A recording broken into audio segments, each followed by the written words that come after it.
Olá, sejam todos muito bem-vindos ao nosso canal. Todas as segundas-feiras nós temos o Evangelho no Lar às 20 horas de forma online e todas as terças-feiras das 20h30 de forma presencial esse Evangelho e posteriormente a irradiação às 20h30 de forma online e presencial. Todos os dias um audiobook para aqueles que gostam de mensagem. Às sextas-feiras uma nova palestra em nosso canal. E a Reforma Íntima, de forma presencial e online, das 15 às 17 horas, todos os sábados. Posteriormente, esse material da Reforma Íntima é editado e colocado novamente no canal. Aqui segue todos os nossos contatos, para aqueles que querem entrar em contato com alguma dúvida, que querem saber onde se localiza a nossa instituição. E segue também o QR Code da nossa conta para aqueles que querem contribuir de alguma forma para a manutenção do nosso centro espírita, do nosso canal e assim auxiliar esse trabalho para que ele alcance ainda mais pessoas. Fechando os nossos olhos, agradecemos aos benfeitores, à equipe espiritual do Centro Espírita Seres do Bem, para que conosco realize esse Evangelho, realizando em nosso lar a limpeza psíquica no nosso lar, fluidificando as nossas águas, auxiliando todos os nossos irmãos que de forma direta ou indireta estejam atrelados à psicosfera desse lar, auxiliando-nos também na compreensão, no entendimento do Evangelho, para que sejamos inspirados e intuídos e que consigamos colocar essas lições em prática em nossa vida. Que assim seja. Hoje a nossa lição é a lição de número 6, Rebeldia. O pequeno rebelde amava a mãezinha viúva com entranho amor. Entretanto, iludido pela indisciplina, dava ouvido aos conselhos perversos. Estimava a leitura de episódios sensacionais em que o homem revoltado, formando quadrilhas de malfeitores nas cidades grandes, e a qualquer página edificante, preferia o folhetim com aventuras desagradáveis ou criminosas. Engolfou-se em tantas histórias de gente má, que, embora a palavra materna o convidasse ao trabalho digno, trazia sempre respostas negativas e rudes na ponta da língua. Filho, exclamava a senhora paciente, homem de bem, acomoda-se no serviço. Eu não, replicava zombeteiro. Vamos à oficina, o chefe prometeu ceder-te um lugar. Não vou. Mas já deixastes a escola, meu filho. É tempo de crescer e progredir nos deveres bem cumpridos. Não fui à escola a fim de escravizar-me. Tenho inteligência. Ganharei com menor esforço. E enquanto a genitora costurava até tarde, de modo a manter a casa modesta, o filho já rapaz vivia habitualmente na rua movimentada. Tomava alcoólicos em excesso e entregava-se a companhias perigosas, que pouco a pouco lhe degradaram o caráter. Chegava à casa embriagado, altas horas da noite, muita vez conduzido por guardas policiais. Vinha a devotada mãe com o socorro de todos os instantes e rogava-lhe no outro dia: Filho, trabalhemos dignamente. Todo o tempo é adequado à retificação dos nossos erros. Atrevido e ingrato resmungava: A senhora não me entende. Só fala em dever. A pobre costureira pedia-lhe calma, juízo e chorava depois em preces. Avançando no vício, o rapaz começou a roubar às escondidas. Assaltava instituições comerciais onde sabia fácil acesso ao dinheiro. E quando a mãezinha adivinhava-lhe as faltas, tentou aconselhá-lo, gritou: Mãe, Não preciso de suas observações. Deixá-la-ei em paz e voltarei mais tarde com grande fortuna. Dar-te-ei casa, roupa e bem-estar. Com fortuna. A senhora tem o pensamento preso à obrigação, porque desde cedo vem atravessando vida miserável. E assim dizendo, fugiu para a vida pública e não regressou ao lar. Ninguém mais soube dele. Ausentou-se finalmente em direção à importante metrópole, alimentando o propósito de fortuna, recursos alheios, de maneira a voltar muito rico ao convívio maternal. Passou o tempo, 1, 2, 3, 4, 5 anos. A mãezinha tentou não perder a esperança de reencontrá-lo. Certo dia, a imprensa estampou nos jornais o retrato de um ladrão que se tornava famoso pela audácia e inteligência. A costureira reconheceu nele o filho e tocou para a cidade que o abrigava. A polícia não lhe conhecia o endereço, e porque fosse difícil localizá-lo rapidamente, a senhora tomou quarto no hotel, a fim de esperar. Na terceira noite que aí se encontrava, notou que um homem embuçado lhe penetrava o aposento às escuras. Aproximou-se apressado para suprimir-lhe a bolsa. Ela tossiu e ia gritar por socorro, quando o ladrão, temendo as consequências, lhe agarrou a garganta e estrangulou-a. Nos intertores da morte, a costureira reconheceu a presença do filho e murmurou debilmente: meu filho.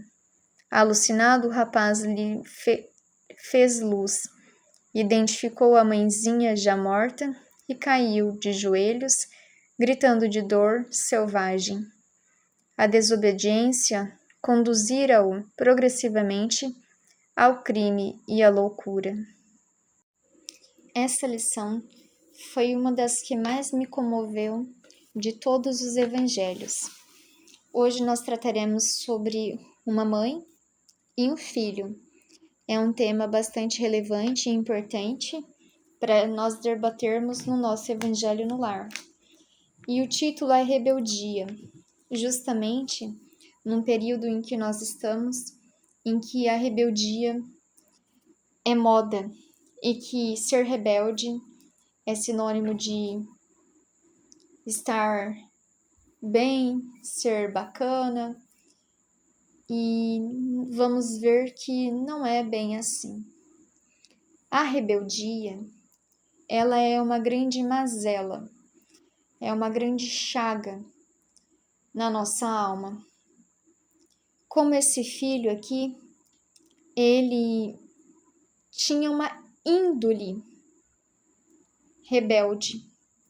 E muitas vezes os pais se culpam pela educação dos filhos e se culpam achando que são responsáveis por tudo que o filho vem a desenvolver. E nessa história aqui nos mostra que essa mãe era uma pessoa muito boa e que passou para o seu filho todos os princípios e ensinamentos que ela podia transmitir como mãe e que ela tinha. Ela tentou auxiliá-lo nos estudos e num trabalho digno. Aconselhava, influenciava, tanto que o filho a amava. Mas apesar desse amor que ele tinha pela mãe, ele deixou-se, pela índole, se associar aos seus afins, às suas vontades. Foi rebelde. Ele não ouviu os clamores maternos, não ouviu a orientação materna. E então ele foi, desde cedo, seduzido pelos campos mais criminosos, desagradáveis. As histórias de crimes, as histórias que mais o tocava eram de malfeitores, e foi sendo seduzido por essas histórias, por essa forma de ver a vida. E posteriormente se associou aos seus afins, aos seus colegas, aos seus amigos, que com ele pensavam. Porque é um erro da nossa parte achar que os nossos filhos são santos e que os amigos deles é que não são. Na verdade, nós seremos levados àqueles que são semelhantes a nós. Nós recebemos a orientação de Deus, recebemos a orientação dos nossos pais, mas nós temos dentro de nós as nossas próprias necessidades. E as minhas necessidades são muitas vezes sobressaltadas em relação àquilo que eu recebo, inclusive de influência benéfica. Esse filho, ele era rebelde em essência. Nenhuma orientação materna ele acatou. Ele se achava mais esperto do que a mãe, se achava mais inteligente, mais vivido, e achava que a mãe dele, por ter tido sempre aquela vida simples, aquela vida honesta, correta, e achar que o trabalho é que faz a pessoa se moralizar, era equivocada e que ele era mais inteligente, porque não deixaria se escravizar pelo trabalho. E na verdade isso é um grande erro, porque o trabalho, ele dignifica o homem. Nós exercemos a nossa inteligência no trabalho, a nossa criatividade, a nossa relação pessoal com as pessoas. Muitos desenvolvimentos que nós temos, eles vêm em decorrência do trabalho. E trabalho é qualquer atividade útil. Então, uma dona de casa, uma mãe, ela também trabalha. Ela trabalha auxiliando dentro do seu lar, na criação dos seus filhos. Mas também nós temos o trabalho que somos remunerados por ele. E esse trabalho é ainda melhor porque somos remunerados nesse sentido.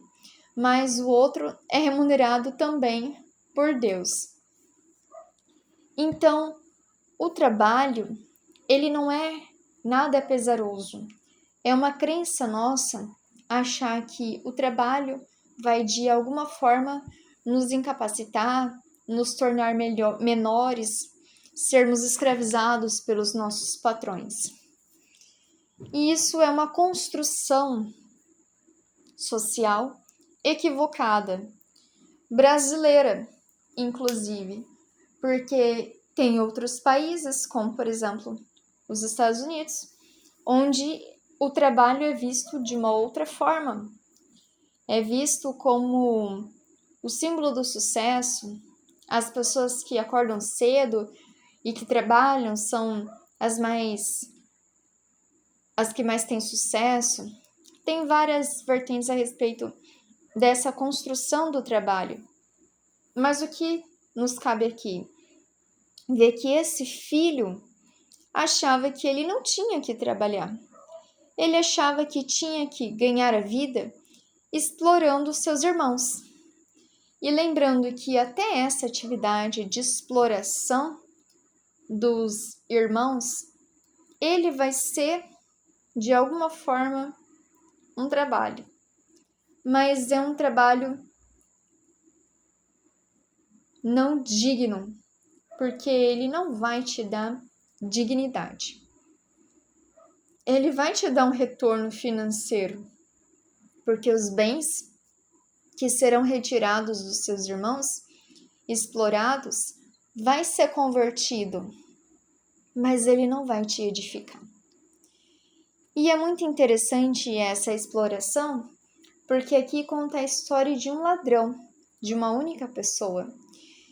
Mas a gente sabe que ele ganhou esse título de ladrão nessa cidade porque exercia sua inteligência e ele era conhecido pela sua perspicácia nos pequenos delitos. E se a gente não tem uma base moral cristã no nosso lar, as nossas viciações vão se sobressaltar em relação às nossas possibilidades de construções morais. E ele aqui se deixou levar pelos vícios. Um dos vícios, inclusive, era o roubo. Muitas pessoas cometem crimes justamente porque vicia essa sensação de estar como que, de alguma forma, sendo prestigiado, dá uma certa adrenalina, muita adrenalina. Um roubo dá muita adrenalina, porque a pessoa está naquele instante em alerta o tempo todo. E a adrenalina também vicia. É como a pessoa que pratica um esporte radical. É a adrenalina 1000. E os nossos vícios, eles nos tiram do nosso normal, do nosso eu normal. E de alguma forma nos entorpece. E aquilo se vicia também. Nos vicia. É um tipo de vício. E aqui, esse rapaz, por não ouvir a sua mãe, tornava-se então esse ladrão. Mas a mãe, que ficou na cidade, continuava velando pelo seu filho. E numa visão agora mais espiritual, já que todos também somos filhos de Deus, nós todos nascemos por essa mãe. Deus nos possibilita nascer. Mas nós trazemos ainda as nossas próprias vontades, o nosso ego. E nós achamos que somos melhores do que Deus. E que por mais que a gente receba as orientações divinas, somos conduzidos pelos nossos benfeitores para que nós deixemos as nossas más inclinações pretéritas, retomemos os nossos trabalhos espirituais de reforma íntima, de moralização, de transformação moral ao reencarnarmos, pela rebeldia que ainda temos nutrida dentro de nós, muitos se perdem se esquecendo do objetivo pelo qual nasceram, achando-se que são mais espertos do que Deus, que são mais inteligentes do que Deus e que vão conquistar esse reino dos céus da sua própria forma. E então saem da casa do Pai. Há um rompimento entre eu e Deus, um desligamento. É uma morte para o espírito, esse afastamento de Deus. Então nós conduzimos as nossas vidas e fazemos o que a gente quer dela. E por alguns instantes isso também vai nos alimentar. A maldade também vai nos alimentar, porque a maldade é apenas um outro caminho, um caminho mais difícil, como também a bondade é um caminho, e também é um caminho difícil aparentemente, porque exige muita renúncia, exige muito trabalho, exige muita lapidação de si mesmo. Enquanto a maldade, eu aparentemente posso fazer o que eu quiser. Aparentemente eu não tenho regras. Aparentemente eu sou muito beneficiado pelo meu ego e não quero me submeter às leis divinas. Eu acho que sou Deus. Eu compito com Deus. O meu ego é tão grande que eu acho que eu sou o próprio Deus de mim mesmo. E assim eu me conduzo. E às vezes eu quero dominar multidões. Às vezes eu acho que sou o ser mais inteligente do universo, o ser mais maldoso do universo, e que eu nunca vou ser pego pela justiça divina.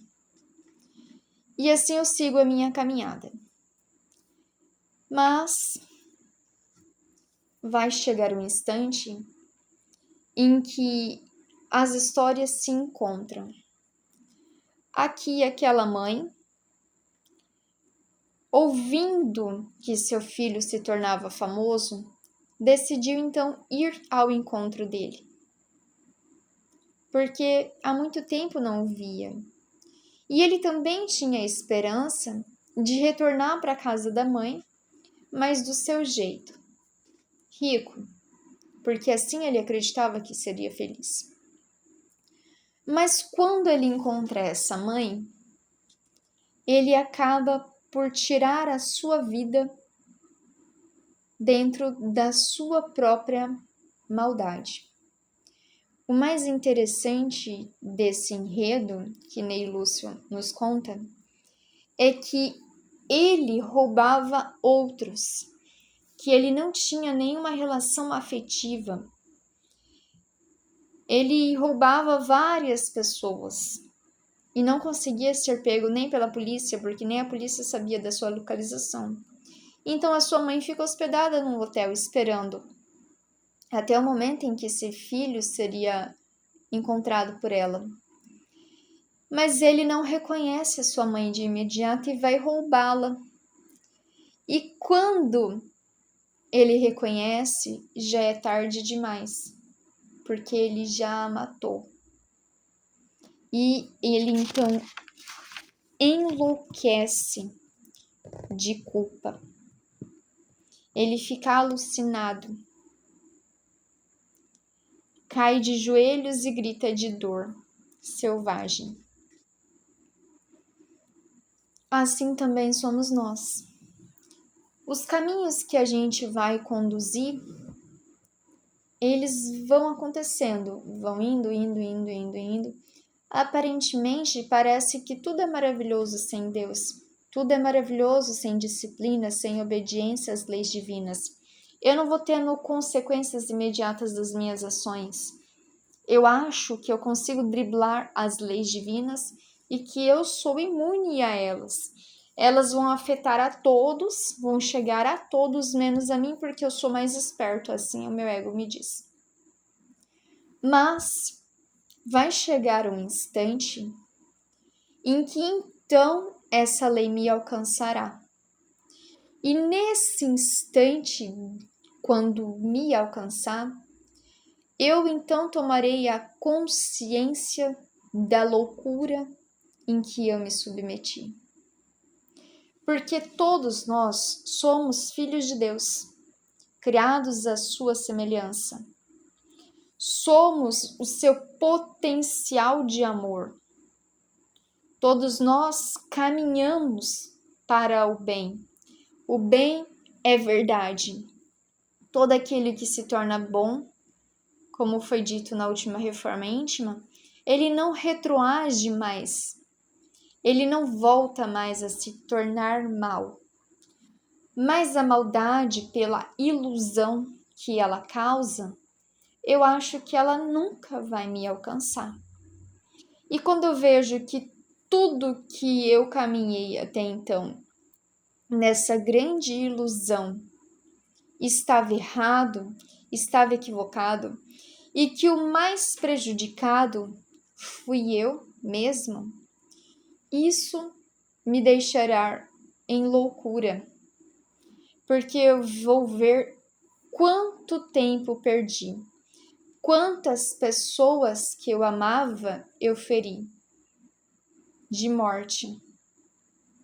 E às vezes ferimento de morte, não só de matar um corpo físico, mas quantas tristezas, quantas dores eu causei àqueles que traçaram comigo, que estiveram comigo a caminho.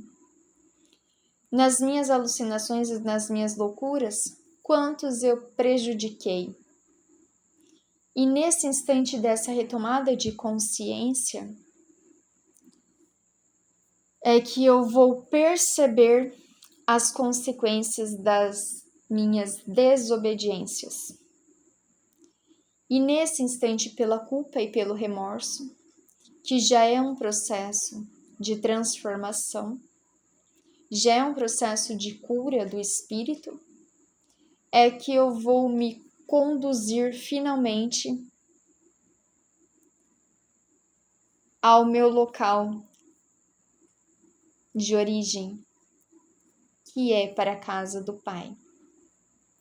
As escolhas, elas são livres. A mãe não impediu esse filho de ir pelo mundo e fazer o que ele bem entendesse. Aconselhava-o, orientava-o, mas também tinha ciência da sua natureza e foi até o último instante em busca de auxiliá-lo, de estar com ele, de ajudar de alguma forma. Os nossos benfeitores a todo instante estão ao nosso auxílio, ao nosso socorro, para que nós deixemos o nosso lado ainda mais inferior, mais demoníaco, e voltemos então a nosso lado mais crístico. Já como foi falado na palestra, nós somos ainda esses demônios, isso que nós carregamos dentro de nós. E para que nós deixemos essa rebeldia do nosso ego, que nós nos submetemos, nós temos que primeiro reconhecer que somos indisciplinados, que somos rebeldes. Alguns logo se ajoelharão pela dor. Outros terão que chegar no crime e na loucura. E aí o mundo como está, para vermos que ainda há muitos que necessitam chegar ao seu limite de maldade para então recobrar essa lucidez. Mas para que isso aconteça, para que eu recobre essa lucidez e eu veja então a minha mãe, o meu pai, que eu veja Deus, a mãe nessa história, mas também que eu veja Deus no sentido espiritual, é necessito de humildade. E a humildade, ela vem com a maturidade espiritual, de não mais me deixar conduzir pelo meu ego, pela minha indisciplina, pelas minhas vontades, pelos meus quereres, pela forma como eu quero conduzir a vida, mas eu passo a ouvir o que Deus tem a dizer a mim. Então, ser orientado, ser conduzido através dos seus ensinamentos. As escolhas são sempre nossas. A escolha é sempre minha. Mas as consequências também são minhas. Então, que nós possamos sempre escolher as melhores escolhas, aquelas que mais nos aproximam de Deus, porque com certeza são elas que nos conduzirão à felicidade. No momento então que deixarmos de ser rebeldes e nos submetermos ao amor de Deus. Vamos fechar os nossos olhos com essa reflexão para a nossa oração final. Pai de amor e de bondade, querido Mestre Jesus, auxilia-nos à compreensão dessa lição e seu entendimento, e que consigamos colocar em prática em nossas vidas e nas nossas famílias, que possa também auxiliar a todos os nossos irmãos que estiveram conosco nesse Evangelho e aqueles nossos irmãos que se encontram no plano espiritual que também possam ser beneficiados e auxiliados, amparados, socorridos, conduzidos aos locais que lhes são próprios, pelos nossos benfeitores, que possam também auxiliar fluidificando as águas, dando um passe e fazendo a limpeza psíquica desses lares. Que assim seja. Grande abraço a todos, uma excelente semana. Espero todos até a próxima segunda-feira, com a graça de Deus. Até lá!